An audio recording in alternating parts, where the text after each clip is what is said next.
대한민국 상위 10%가 우리나라 전체 부의 3분의 2를 차지하고 있습니다. 상위 1%의 평균 자산은 24억 원이 넘습니다. 상위 0.1%의 금융자산은 전체 금융자산의 5분의 1이나 됩니다.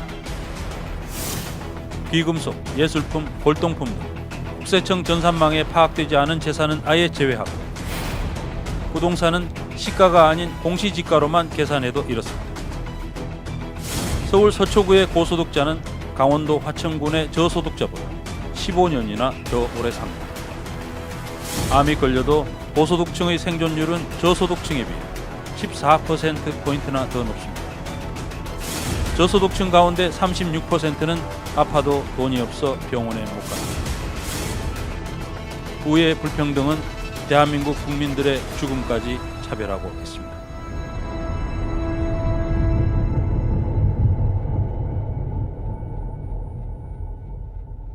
안녕하십니까. 99% 시민들의 독립언론 뉴스타파입니다.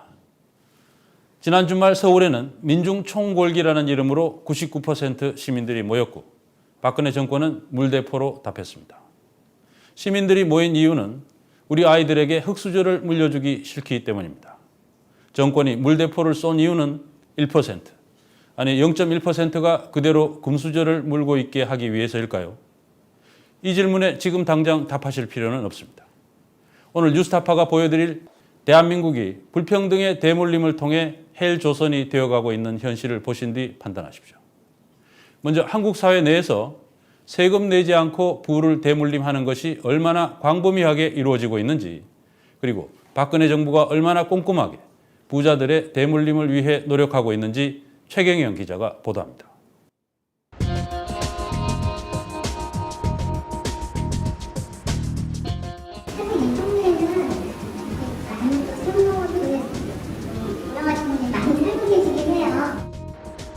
이 동네는 한 채에 10억 원 이상 되는 고가 아파트가 즐비한 서울 서초구 반포동. 세무사는 이곳의 한 아파트 단지에서 상속증여 절세 강좌를 하는 중입니다. 대부분 지금 제일 관심을 많이 가져하시는 부분들이 내 재산을 어떻게 자녀나. 세무사의 말대로 주민들의 관심사는 상속이나 증여였습니다. 자녀가 영주권자 아니면 시민권자의 경우는 어떻게 되나요? 할아버지, 할머니가 손자녀에게 땅이나 무슨 증여를 하고 싶어요. 일부 주민들은 수사 못지않은 세무 지식을 가지고 편법 탈세 방법까지 공개적으로 질문하기도 했습니다.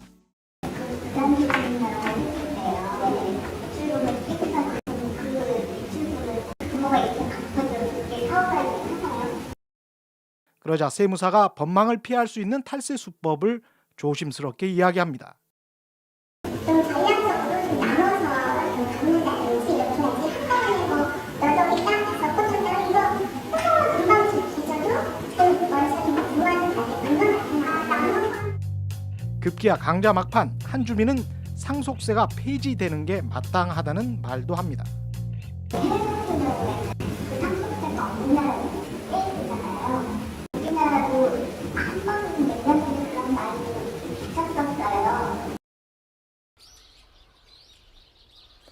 현행 세법으로도 상속재산이 대략 10억 원 이하면 배우자나 그 자녀들은 각종 공제 혜택을 통해 상속세를 한 푼도 내지 않아도 됩니다.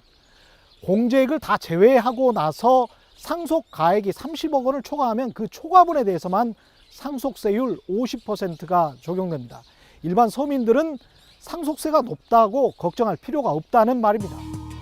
그래서 상속세는 서울에 최소한 이런 소형 빌딩 한 채 정도 가지고 있는 자산가들의 고민거리입니다. 서울 요지에 위치한 이런 건물들은 얼마나 할까요? 지금 이 라인에는 매물이 나오면 항상 살 사람을 대기하고 있다고 보면 돼요. 매수자가. 그래서 한번 올려봤어요. 슬쩍 180에서 200억으로. 그래도 한다고 그러니까. 이런 고가의 빌딩을 소유한 사람들은 누구일까? 뉴스타파가 가로수길 중심 상권에 위치한 건물들을 조사해보니 63개 건물 소유주들은 대부분 강남 지역 거주자들입니다. 미국에 거주하는 재미교포나 재벌그룹의 유통사도 이곳에 건물을 소유하고 있습니다.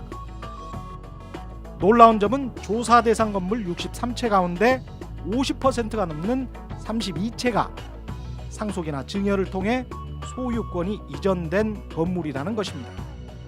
자수성가형보다는 상속형 소유주들, 이른바 금수저들이 더 많았다는 뜻입니다. 200억에 판단서 치더라도 150억 양도 차익이 생기는데 그럼 그게 대한 세금이 과연 뭐 이제 거의 연한에 따라 다르겠지만 상당 부분 세금 나간다는 거예요. 빌딩 하나값이 그냥 나가는 거예요. 그래서 매각을 쉽게 못하고 웬만하면 급하지 않는 이상은 뭐 증여나. 과거 산업화 시대에 축적된 부가 자녀 세대에게 이전되는 현상은 2000년대 들어 일반화됐습니다. 부의 불평등과 세습 관련 연구의 권위자인 김낙령 교수는 최근 자신의 논문에서 2000년대 들어 한국인의 재산 비중 가운데 상속이나 증여분이 42%로 대폭 증가했다고 밝혔습니다. 10억이라는 자산이 있다면 그중 4억 2천만 원은 부모 등으로부터 이전받은 자산이라는 뜻입니다. 이게 왜 문제가 되는 건가 하면 아무래도 그러니까 자기 부가 자기 노력에 의해서 그러니까 축적되는 것이 아니고 그러니까 부모를 잘 만난다고 그러니까 된다라고 하는 것이 너무 심해지면 그러면 아무래도 능력주의에 입각한 사회다라고 보기 어려운 거죠. 그러니까 그거는 뭐 넓게 보면 사회 통합에도 문제가 될 수 있다고 생각할 수 있기 때문에 이런 부의 대물림은 앞으로 더욱 가속화될 게 분명합니다. 소비를 촉진시키겠다며 배당 소득세를 낮춘 혜택도 대부분 재벌이나 금융자산가들에게 돌아갔고 우리나라 배당 소득의 72%가 상위 1% 계층한테 가는 거거든요. 근데 거기에 대해서 세금을 깎아주는 거기 때문에 굉장히 그 상위 계층한테 유리한 아주 극단적인 그 사례에 해당되는 것이고, 이명박 정부 들어 급격히 확대된 가업 상속 공제 한도액은 이번 정부 들어 500억 원까지 늘어났습니다. 가업을 상속했다는 일정 요건만 갖추면 500억 원의 재산을 상속해도 상속세는 0원입니다. 이 가업 상속 공제 제도는 대기업과 재벌 등을 제외한 우리나라 대부분의 기업이 혜택을 받을 수 있습니다. 대상도 카지노 같은 도박 사업을 빼고 대부분의 업종이 해당됩니다. 백화점이나 대형마트 등 각종 도소매업, 음식점, 건설업, 심지어는 주택임대 관리업도 포함되어 있습니다. 2014년 정부가 서민 주거 안정을 핑계로 주택임대 관리업을 조세특례제한법상 중소기업으로 포함시킨 뒤 자연스럽게 올해 가업 상속 공제 대상 업종에 포함된 것입니다. 이렇게 되면 주택임대 사업을 하는 불로소득자도 주택임대 관리업을 겸업해서 상속세를 대폭 줄일 수도 있습니다. 예. 주택임대 사업을 제가 하고 있습니다. 공동주택을 예. 수십 채 가지고 있으면서 예. 그러면서 이 공동주택에 관한 주택임대 관리를 내가 직접 하겠다라고 예. 해서 주택임대 관리업을 같이 예. 등록을 합니다. 제 이름으로. 예. 그럴 경우에 그러니까 이제 그건 이제 그러면 사업용 자산의 범위를 어떻게 보느냐에 따라서 틀리겠죠. 사업용 자산의 범위, 예. 말씀하신 대로 그 주택임대 사업하고 주택임대 관리 사업을 같이 하니까 예. 그 주택임대 관리 사업에 해당하는 그 예. 부분에 대한 사업용 자산만 해주는 건데 예. 그 범위는 한번 일단 봐야 되는 거지. 그러나 전문가들은 이 법이 이대로 시행되면 우리나라 대부분의 자산가들이 상속세를 내지 않게 될 것이라고 말합니다. 있는 사람들은 그 정도 갖고는 만족 못하죠, 당연히. 근데 가업 상속 공제라는 것이 있어서 이것이 이 500억 가격 공제가 되는 큰 것이 그냥 왔기 때문에 여기다 어떻게든지 꾸겨 넣을 수 있는 거죠. 어떻게든지 꾸겨 넣을 수 있습니다. 뭐 그 정도 기술이야 세무사분들이 잘 알고 있고. 자산가들이 우리나라의 가장 머리 좋은 공인회계사나 세무사들을 카운셀러로 쓰고 있고 그 사람들의 머리를 빌려서 어떻게든지 자기가 가지고 있는 재산이 가업상속 공제의 대상이 되는 자산으로 포함될 수 있도록 하는 노력을 끊임없이 하고 있다는 거예요. 그리고 그렇게 하기 위해서 어떻게 보면 그분들은 수단 방법을 가리지 않고 그 사업 대상 자산에 넣으려고 하는 노력이 있는 것이죠. 그렇기 때문에 저는 그런 부분에 대해서 현장 실무에서 어떻게 그것들이 적용되고 있는지를 면밀하게 살펴보아서 그 부분을 법규화시킬 필요가 있다. 그러나 강석훈 의원 등 새누리당 의원 11명은 지난해 12월 가업 상속 공제 대상 기업을 연매출 5천억 원으로 확대하고 공제액도 500억 원에서 1,000억 원으로 늘리는 개정 법안을 냈습니다. 상속세는 없애야 하는 것 아니냐는 강남 부자의 말이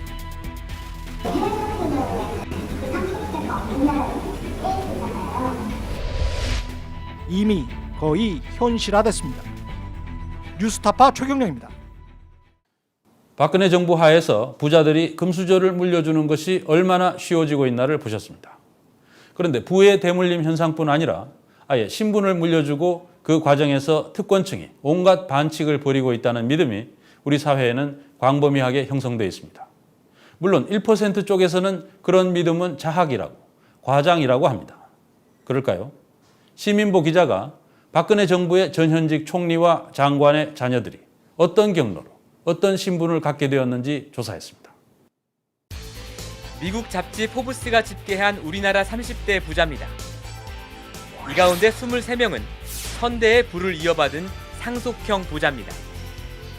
스스로 부를 일군 자수성가형 부자는 7명, 23%일 뿐입니다. 다른 나라들은 어떨까요? 포브스 자료를 토대로 집계해보니 중국은 30대 부자 가운데 97%가 자수성가였습니다. 자본주의의 역사가 짧아서 그럴까요? 자본주의 역사가 우리보다 훨씬 더 오래된 일본은 자수성가 비율이 73%,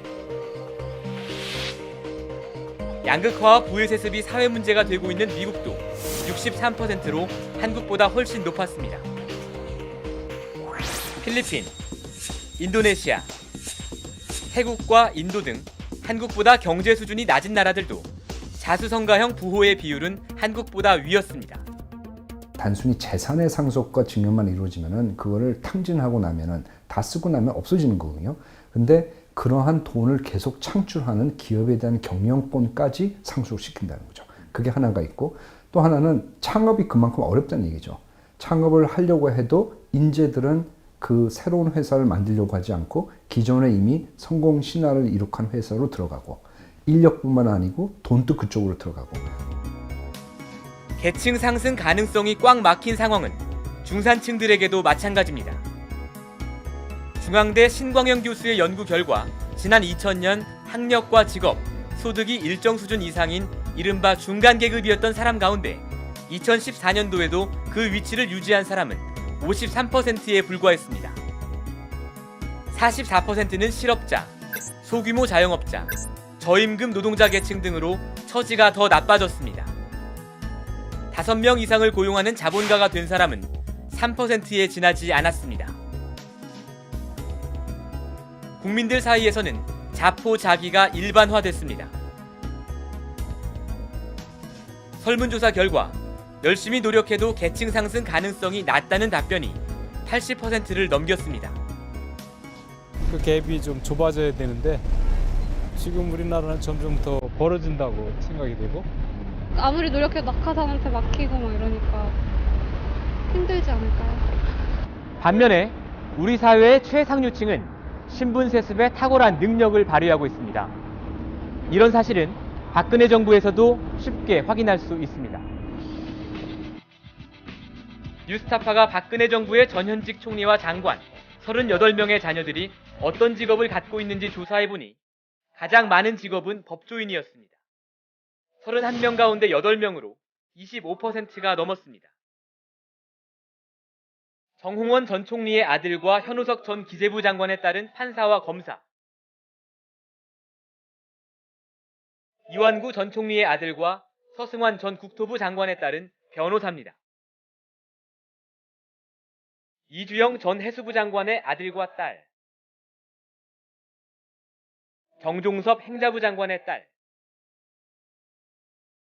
김영석 해수부 장관의 딸도 법조계에서 일하고 있습니다.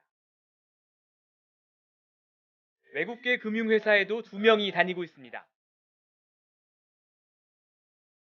최경환 기재부 장관에 따른 미국계 투자은행인 골드만삭스. 유일호 전 국토부 장관의 아들은 독일계 컨설팅 회사인 롤랜드 버거에 취업했습니다. 대기업 또는 대기업 계열사에 다니는 자녀는 4명.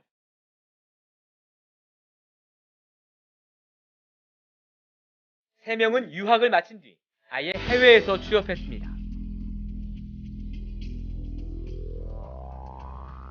이 밖에 교사,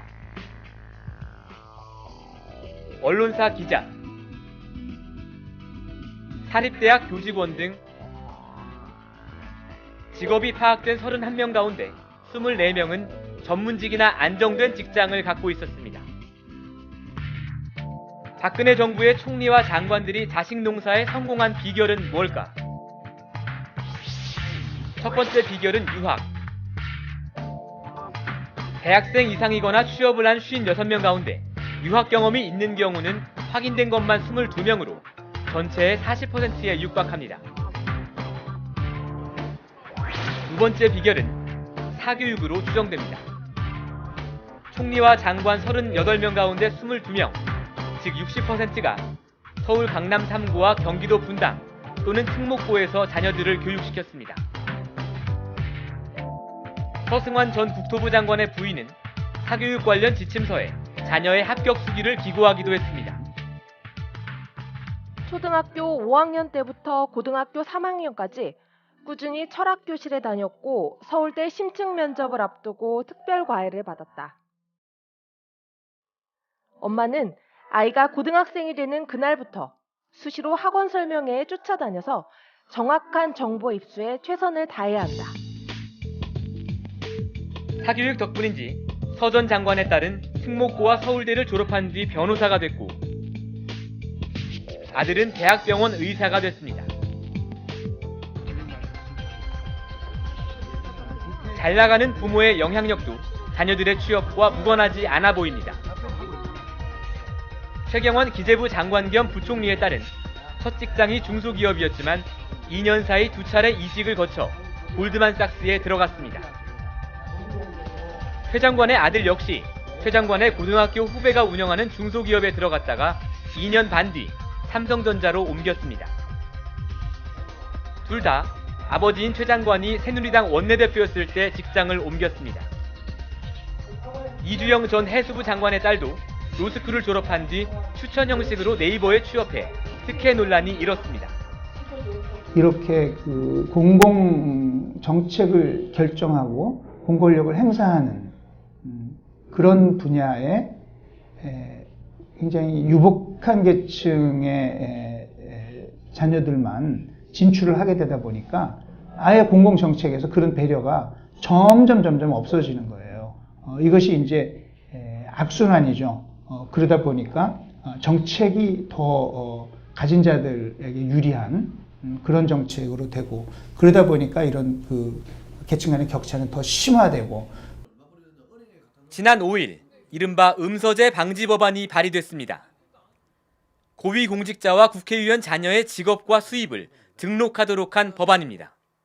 고위공직자가 그 권력을 이용해서 자녀 취업 청탁을 하는 것들을 비롯해서 일종의 그 권력을 가진 사람들의 갑질이 많지 않습니까? 그리고 그게 국민들 마음에 큰 상처들을 주고 있습니다. 그래서 이런 부분들을 제도적으로 최대한 막을 수 있으면 막아야 된다고 보는 겁니다. 그러나 국회의원들이 스스로를 규제할 이 법안을 통과시킬지는 장담하기 어렵습니다. 기득권의 카르텔, 각 분야에서 권력과 영향력을 또 자본을 독점하고 있는 사람들 사이에 명시적 혹은 암묵적인 그런 카르텔이 형성되어 있거든요. 이것 때문에 우리 사회가 역동성을 잃어버리고 있고 이런 사회적 갈등이 증폭되고 있고 격차가 심화되고 있고 이것이야말로 우리 한국의 민주주의, 우리 경제 성장, 사회 통합에 대해서 가장 심각한 지금 오늘날의 도전이다, 문제다 이렇게 생각합니다. 2015년 대한민국이 사실상 조선시대식 신분사회, 이른바 헬조선으로 퇴행해가는 증거는 곳곳에 쌓여가고 있습니다. 뉴스타파 시민보입니다. 보신 것처럼 대한민국은 부와 신분이라는 수저가 쉽게 자식 세대로 이전되는 사회입니다. 이런 상황에서 유일한 탈출구는 교육을 통해 계층 이동에 사다리를 놓는 것일 겁니다.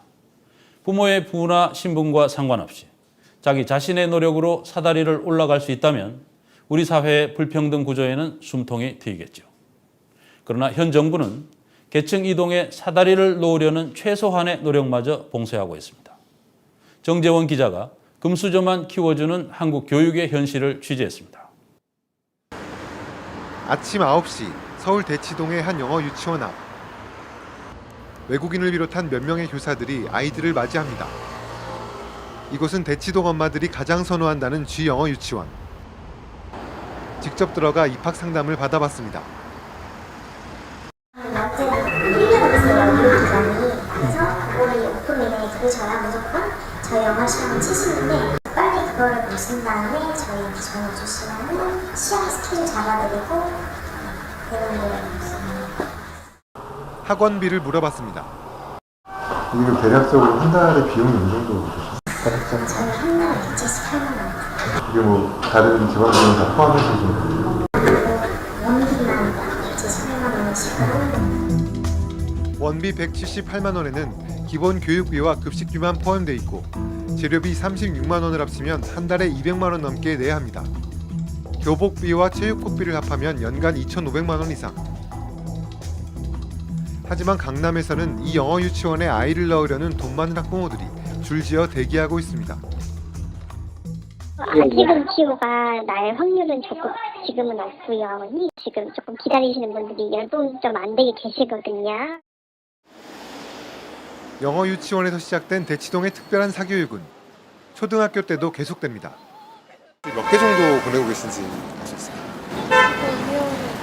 수학 2개, 영어 하나, 그리고 미술학원, 스케이트, 그리고 방과후 수업. 학원비가 좀 총액적으로 어느 정도 수준인지 좀 대략 한 평균 저희는 1학년인데 한 120에서 방학 때는 200 넘을 때는 제가 하는 게 그냥 기본적인 거예요. 중학교에 올라가면 선행학습이 기다리고 있습니다. 근데 여기는 이제 선행이 있는 거죠. 고등학교 2013년 강남구 사회조사 결과에 따르면 강남 지역 초중고등학생 자녀를 둔 가정의 평균 사교육 비용은 122만 원, 전국 평균 사교육비 23만 9천 원에 5배가 넘습니다. 돈으로 아이들의 성적을 살 수 있을까? 통계로만 보면 그렇게 보입니다. 강남 3구에는 우리나라 인구의 3.1%가 살고 있지만 올해 서울대 합격자 3,261명 가운데 강남 3구 출신은 432명으로 전체의 13.2%를 차지합니다. 예술계 학교를 제외하고는 전국 모든 고등학교 중 올해 가장 많은 수의 서울대 합격자를 낸 대원 외국어 고등학교 1학년 학생들을 조사해보니 45.7%가 강남 3구 출신이었습니다. 단순하게 부모의 경제력만은 아닌 겁니다. 사회적인 백그라운드도 중요하고요. 입시 정보력도 중요하고요. 거기에 접근할 수 있는 의욕과 시간도 필요하고요. 이런 부모들이 모여있는 곳, 강남 3구고 그런 부모들이 강남 3구를 대구소입니다. 서울대 입학생을 많이 배출한 상위 10개 학교의 연간 학비를 봐도 일반고와 큰 차이를 보이고 있습니다. 학생 한 명이 부담해야 하는 학비가 연간 1,000만 원 안팎. 일반고 학비 200만 원과 비교하면 5배 수준으로 대학 학비에 버금갑니다. 아이가 공부를 잘하더라도 사정이 넉넉하지 않은 학부모라면 특목고나 자사고에 진학시키기도 만만치 않다는 말입니다. 상대적으로 부모의 소득 수준이 낮은 일반고 아이들은 그래서 꿈도 낮추고 있습니다. 부모의 경제적 수준이 아이들의 장래 희망에 어떤 영향을 주는지 알아보기 위해 서울 시내 자사고와 일반고 학생 100명씩을 상대로 장래 희망 직업 등을 조사해봤습니다. 자사고 아이들이 희망한 직업의 평균 소득은 430만 원인 반면 일반고 아이들이 희망한 직업의 평균 소득은 그에 훨씬 못 미치는 284만 원 정도로 나타났습니다. 특히 일반고 아이들 중에는 꿈이 없다라고 답한 학생도 100명 가운데 13명이나 있었습니다. 꿈이 없다고 말한 자사고 학생은 한 명도 없었습니다. 자사고하고 특목고하고 일반계 고등학교를 이렇게 분류했을 때 성적도 그쪽이 우수하지만 가정 형편도 상당히 차이가 난다고 봐야 돼요. 예, 그래서 어렸을 때 성장기인데 부모의 사회 경제적 지위로 인해서 자신의 사회적 경제적 지위가 이미 결정되어 버리는 그런 현상이 지금 나타나고 있는 거예요. 이게 이제 공교육 기관 내에 있다라는 게 굉장히 심각한 거죠. 최근 한 연구에서 2004년 고3이었던 학생 1,300여 명을 2014년까지 10년간 추적 조사한 결과 부모의 소득 순이 높을수록 자녀가 더 높은 임금을 받고 있다는 것이 확인됐습니다. 영재고부터 특목고, 자사고, 일반고까지 성적과 부모의 소득에 따라 고등학교가 분리된 뒤 맨 아래에 위치한 일반고의 교육은 파행을 겪고 있지만 박근혜 정부는 이를 방치하고 있습니다.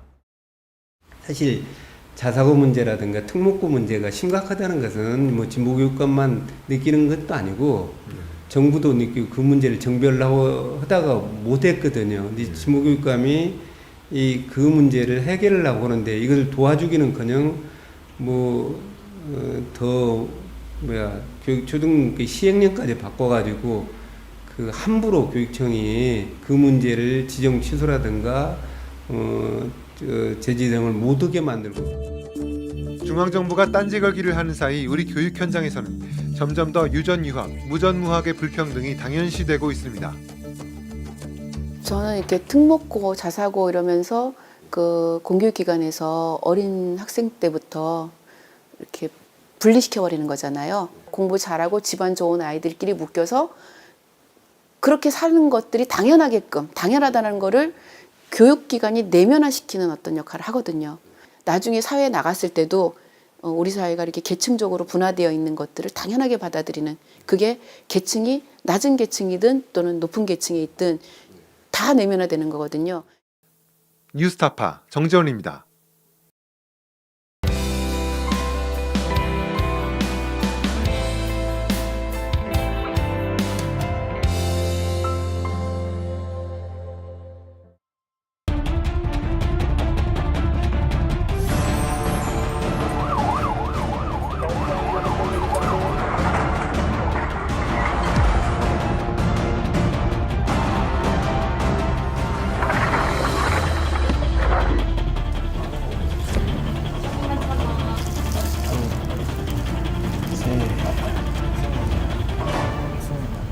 뭐 보상을 바라는 것도 아니고 딱 다친 것에 대해서만 좀 해줬으면 좋겠다는 입장인데 그것도 다 안 되니까. 이 원점 때문에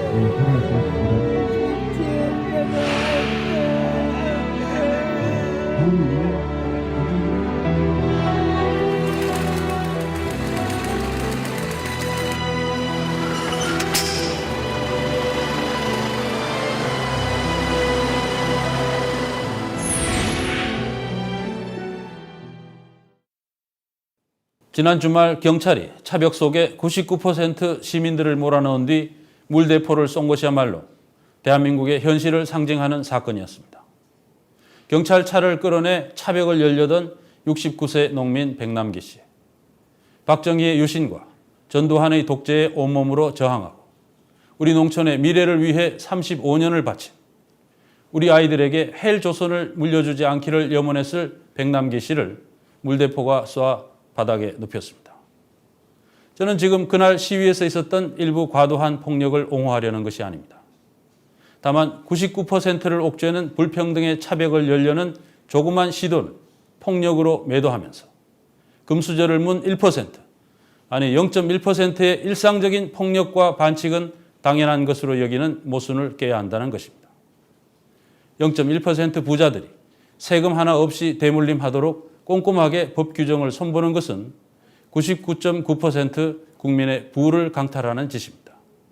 교육에서 계층 이동의 사다리를 치워버리는 것은 99.9% 국민의 미래를 강탈하는 진짜 폭력입니다.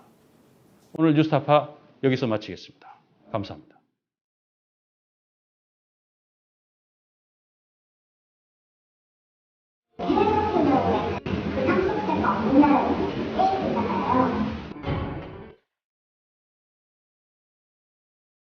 500억 가격이 공제가 되는 큰 것이 그냥 왔기 때문에 여기다 어떻게든지 꾸겨 넣을 수 있는 거죠.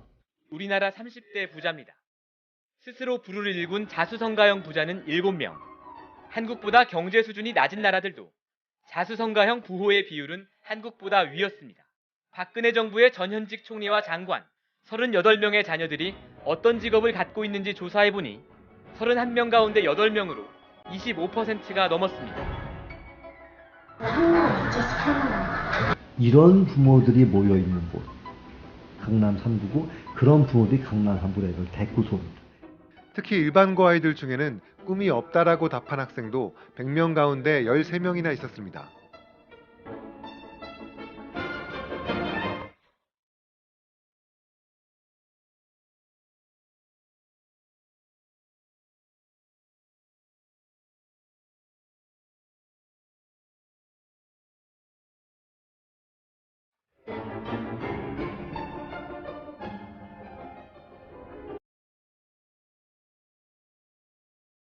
쏜 이유는 1%, 아니 0.1%가 그대로 금수저를 물고 있게 하기 위해서일까요?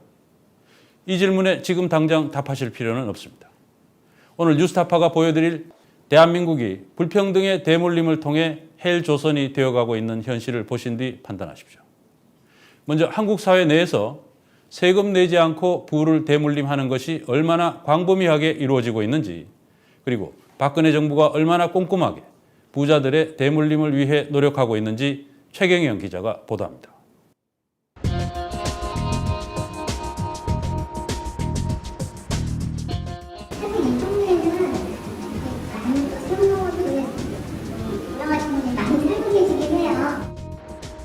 이 동네는 한 채 10억 원 이상 되는 고가 아파트가 즐비한 서울 서초구 반포동. 세무사는 이곳의 한 아파트 단지에서 상속 증여 절세 강좌를 하는 중입니다. 대부분 지금 제일 관심을 많이 가져가시는 부분들이 내 재산을 어떻게 자녀나 세무사의 말대로 주민들의 관심사는 상속이나 증여였습니다. 자녀가 영주권자 아니면 시민권자의 경우는 어떻게 되나요? 할아버지 할머니가 손자녀에게 땅이나 증여를 하고 싶어요. 일부 주민들은 조사 못지않은 세무 지식을 가지고 편법 탈세 방법까지 공개적으로 질문하기도 했습니다.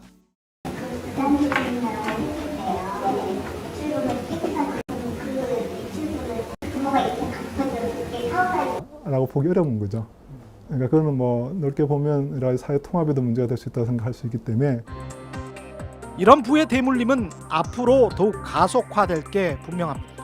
소비를 촉진시키겠다며 배당 소득세를 낮춘 혜택도 대부분 재벌이나 금융자산가들에게 돌아갔고 우리나라 배당 소득의 72%가 상위 1% 계층한테 가는 거거든요.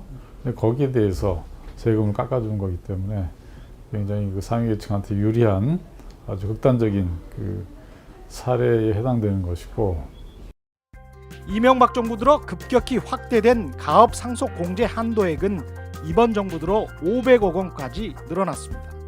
가업을 상속했다는 일정 요건만 갖추면 500억 원의 재산을 상속해도 상속세는 0원입니다. 이 가업 상속 공제 제도는 대기업과 재벌 등을 제외한 우리나라 대부분의 기업이 혜택을 받을 수 있습니다. 대상도 카지노 같은 도박 사업을 빼고 대부분의 업종이 해당됩니다. 백화점이나 대형마트 등 각종 도소매업, 음식점, 건설업, 심지어는 주택임대 관리업도 포함되어 있습니다. 2014년 정부가 서민 주거 안정을 핑계로 주택임대 관리업을 조세특례제한법상 중소기업으로 포함시킨 뒤 자연스럽게 올해 가업 상속 공제 대상 업종에 포함된 것입니다. 이렇게 되면 주택임대 사업을 하는 불로소득자도 주택임대 관리업을 겸업해서 상속세를 대폭 줄일 수도 있습니다. 대부분 강남 지역 거주자들입니다. 미국에 거주하는 재미교포나 재벌그룹의 유통사도 이곳에 건물을 소유하고 있습니다. 놀라운 점은 조사 대상 건물 63채 가운데 50%가 넘는 32채가 상속이나 증여를 통해 소유권이 이전된 건물이라는 것입니다. 자수성가형보다는 상속형 소유주들, 이른바 금수저들이 더 많았다는 뜻입니다. 200억에 판단서 치더라도 150억 양도 차익이 생기는데 그럼 그게 대한 세금이 과연 뭐 이제 거의 연한에 따라 다르겠지만 상당 부분 세금 나간다는 거예요. 빌딩 하나값이 그냥 나가는 거예요. 그래서 내가 그걸 쉽게 못하고 웬만하면 급하지 않는 이상은 뭐 증여나. 과거 산업화 시대에 축적된 부가 자녀 세대에게 이전되는 현상은 2000년대 들어 일반화됐습니다. 부의 불평등과 세습 관련 연구의 권위자인 김낙령 교수는 최근 자신의 논문에서 2000년대 들어 한국인의 재산 비중 가운데 상속이나 증여분이 42%로 대폭 증가했다고 밝혔습니다. 10억이라는 자산이 있다면 그중 4억 2천만 원은 부모 등으로부터 이전받은 자산이라는 뜻입니다. 이게 왜 문제가 되는 건가 하면 아무래도 그러니까 자기 부가 자기 노력에 의해서 그러니까 축적되는 것이 아니고 그러니까 부모를 잘 만난다고 그러니까 된다라고 하는 것이 너무 심해지면 그러면 아무래도 능력주의에 입각한 사회다.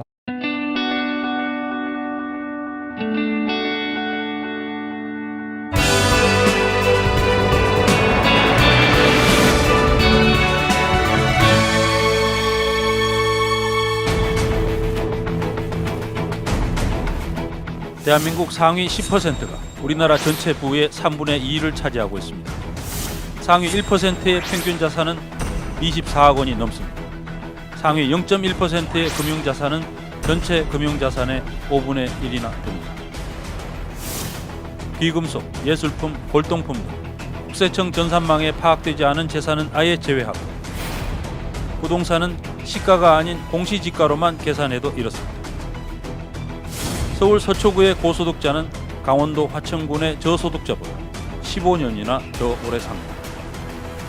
암이 걸려도 고소득층의 생존율은 저소득층에 비해 14%포인트나 더 높습니다. 저소득층 가운데 36%는 아파도 돈이 없어 병원에 못 갑니다. 부의 불평등은 대한민국 국민들의 죽음까지 차별하고 있습니다.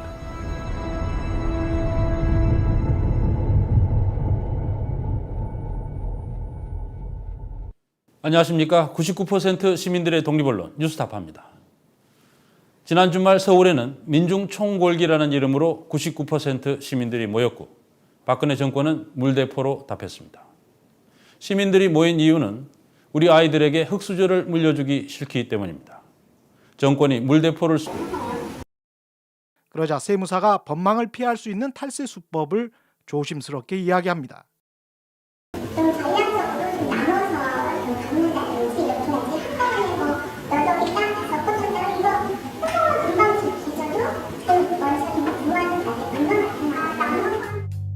급기야 강자 막판, 한 주민은 상속세가 폐지되는 게 마땅하다는 말도 합니다.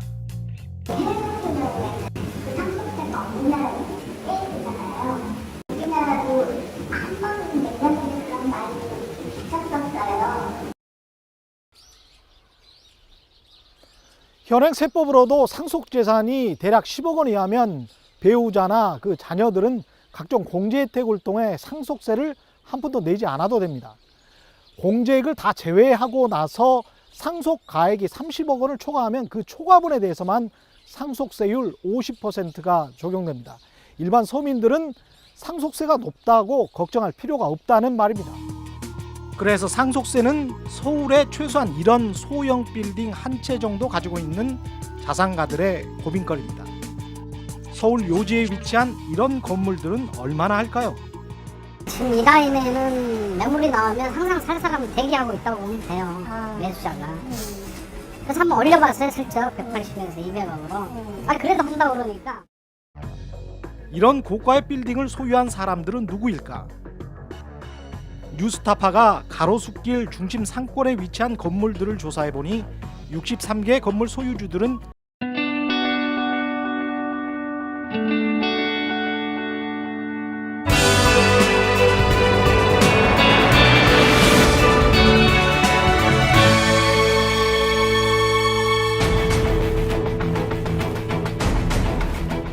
대한민국 상위 10%가 우리나라 전체 부의 3분의 2를 차지하고 있습니다.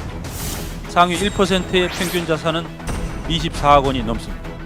상위 0.1%의 금융자산은 전체 금융자산의 5분의 1이나 됩니다.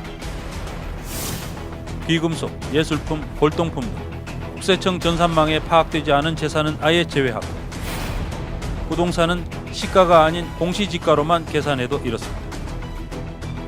서울 서초구의 고소득자는 강원도 화천군의 저소득자보다 15년이나 더 오래 삽니다. 암이 걸려도 고소득층의 생존율은 저소득층에 비해 14%포인트나 더 높습니다. 저소득층 가운데 36%는 아파도 돈이 없어 병원에 못 갑니다. 부의 불평등은 대한민국 국민들의 죽음까지 차별하고 있습니다.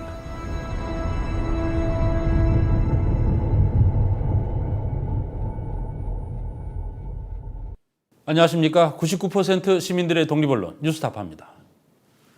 지난 주말 서울에는 민중총궐기라는 이름으로 99% 시민들이 모였고 박근혜 정권은 물대포로 답했습니다. 시민들이 모인 이유는 우리 아이들에게 흙수저를 물려주기 싫기 때문입니다. 정권이 물대포를 쏜 이유는 1%, 아니 0.1%가 그대로 금수저를 물고 있게 하기 위해서일까요? 이 질문에 지금 당장 답하실 필요는 없습니다. 오늘 뉴스타파가 보여드릴 대한민국이 불평등의 대물림을 통해 헬조선이 되어가고 있는 현실을 보신 뒤 판단하십시오. 먼저 한국 사회 내에서 세금 내지 않고 부를 대물림하는 것이 얼마나 광범위하게 이루어지고 있는지, 그리고 박근혜 정부가 얼마나 꼼꼼하게 부자들의 대물림을 위해 노력하고 있는지 최경 말입니다. 그래서 상속세는 서울에 최소한 이런 소형 빌딩 한 채 정도 가지고 있는 자산가들의 고민거리입니다. 서울 요지에 위치한 이런 건물들은 얼마나 할까요? 지금 이 라인에는 매물이 나오면 항상 살 사람을 대기하고 있다고 보면 돼요. 매수자가. 그래서 한번 올려봤어요. 슬쩍 180에서 200억으로. 아니 그래도 한다고 그러니까. 이런 고가의 빌딩을 소유한 사람들은 누구일까? 뉴스타파가 가로수길 중심 상권에 위치한 건물들을 조사해보니 63개의 건물 소유주들은 대부분 강남 지역 거주자들입니다. 미국에 거주하는 재미교포나 재벌그룹의 유통사도 이곳에 건물을 소유하고 있습니다. 놀라운 점은 조사 대상 건물 63채 가운데 50%가 넘는 32채가 상속이나 증여를 통해 소유권이 이전된 건물이라는 것입니다. 자수성가형보다는 상속형 소유주들, 이른바 금수저들이 더 많았다는 뜻입니다. 200억에 판다고 치더라도 150억 양도 차이가 생기는데 그럼 그게 대한 세금이 과연 뭐 이제 거의 연한에 따라 다르겠지만 상당 부분 세금 나간다는 거예요. 빌딩 하나값이 그냥 나가는 거예요. 그래서 내가 그걸 쉽게 못하고 웬만하면 급하지 않는 이상은 뭐 증여나. 과거 산업화 시대에 축적된 부가 자녀 세대에게 이전되는 현상은 2000년대 들어 일반화됐습니다. 부의 불평등과 세습 관련 연구의 권위자인 김낙연 교수는 최근 자신의 논문에서 2000년대 들어 한국인의 재산 비중 가운데 상속이나 증여분이 42%로 대폭 증가했다고 밝혔습니다. 10억이라는 자산이 있다면 그중 4억 2천만 원은 부모 등으로부터 이전받은 자산이라는 뜻입니다.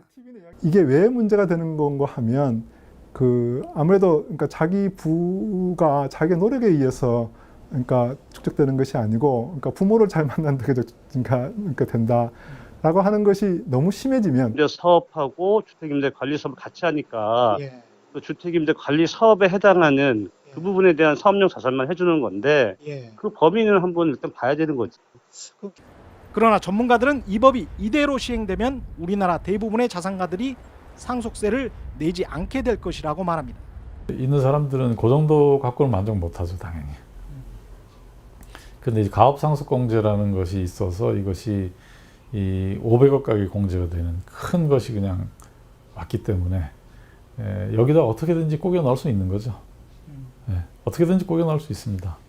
뭐 그 정도 기술이야 세무사분들이 잘 알고 있고. 자산가들이 우리나라의 가장 머리 좋은 고인회계사나 세무사들을 카운셀러로 쓰고 있고 그 사람들의 머리를 빌려서 어떻게든지 자기가 가지고 있는 재산이 가업상속 공제의 대상이 되는 자산으로 포함될 수 있도록 하는 노력을 끊임없이 하고 있다는 거예요.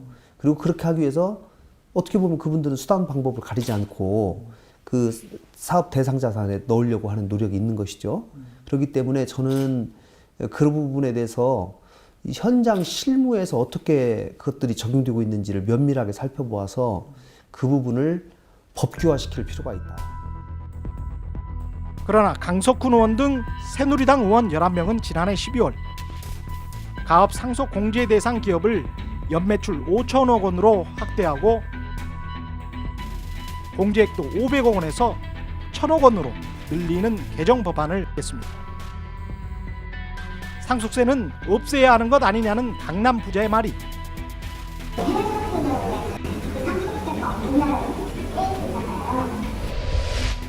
이미 거의 현실화됐습니다. 뉴스타파 최경영입니다. 박근혜 정부 하에서 부자들이 금수저를 물려주는 것이 얼마나 쉬워지고 있나를 보셨습니다. 그런데 부의 대물림 현상뿐 아니라 아예 신분을 물려주고 그 과정에서 특권층형 기자가 보도합니다.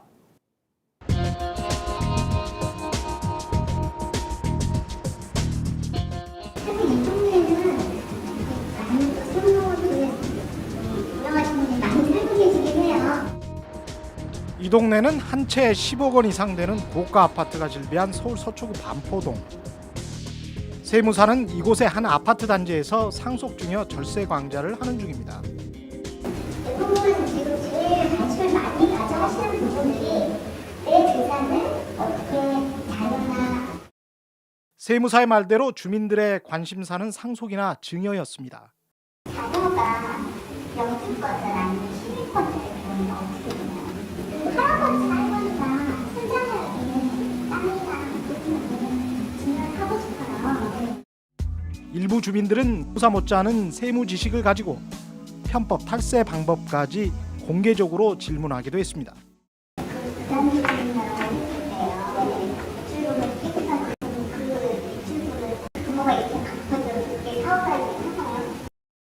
그러자 세무사가 법망을 피할 수 있는 탈세 수법을 조심스럽게 이야기합니다.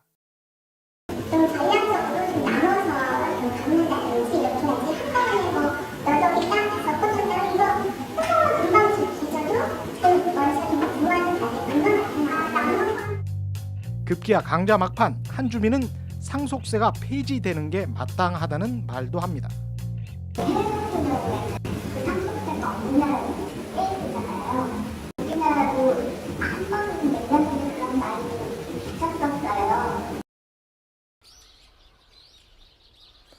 현행 세법으로도 상속재산이 대략 10억 원이 하면 배우자나 그 자녀들은 각종 공제 혜택을 통해 상속세를 한 푼도 내지 않아도 됩니다.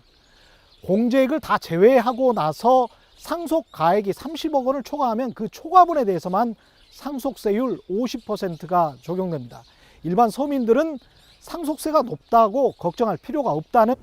너무 심해지면 그러면 아무래도 능력주의에 입각한 사회다라고 보기 어려운 거죠. 그러니까 그거는 뭐 넓게 보면 여러 가지 사회 통합에도 문제가 될 수 있다고 생각할 수 있기 때문에 이런 부의 대물림은 앞으로 더욱 가속화될 게 분명합니다. 소비를 촉진시키겠다며 배당 소득세를 낮춘 혜택도 대부분 재벌이나 금융자산가들에게 돌아갔고 우리나라 배당 소득이 72%가 상위 1% 계층한테 가는 거거든요. 근데 거기에 대해서 세금을 깎아주는 거기 때문에 굉장히 그 상위 계층한테 유리한 아주 극단적인 그 사례에 해당되는 것이고. 이명박 정부 들어 급격히 확대된 가업 상속 공제 한도액은 이번 정부 들어 500억 원까지 늘어났습니다. 가업을 상속했다는 일정 요건만 갖추면 500억 원의 재산을 상속해도 상속세는 0원입니다. 이 가업 상속 공제 제도는 대기업과 재벌 등을 제외한 우리나라 대부분의 기업이 혜택을 받을 수 있습니다. 대상도 카지노 같은 도박 사업을 빼고 대부분의 업종이 해당됩니다. 백화점이나 대형마트 등 각종 도소매업, 음식점, 건설업, 심지어는 주택임대 관리업도 포함되어 있습니다. 2014년 정부가 서민 주거 안정을 핑계로 주택임대관리업을 조세특례제한법상 중소기업으로 포함시킨 뒤 자연스럽게 올해 가업 상속 공제 대상 업종에 포함된 것입니다. 이렇게 되면 주택임대 사업을 하는 불로소득자도 주택임대관리업을 겸업해서 상속세를 대폭 줄일 수도 있습니다. 주택임대 사업을 제가 하고 있습니다. 공동주택을 수십 채 가지고 있으면서 그러면서 이 공동주택에 관한 주택임대 관리를 내가 직접 하겠다라고 해서 주택임대관리업을 같이 등록을 합니다. 제 이름으로. 그럴 경우에 그러니까 이제 그건 이제 그러면 저기 사업용 자산의 범위를 어떻게 보느냐에 따라서 틀리겠죠. 사업용 자산의 범위 말씀하신 대로 그 주택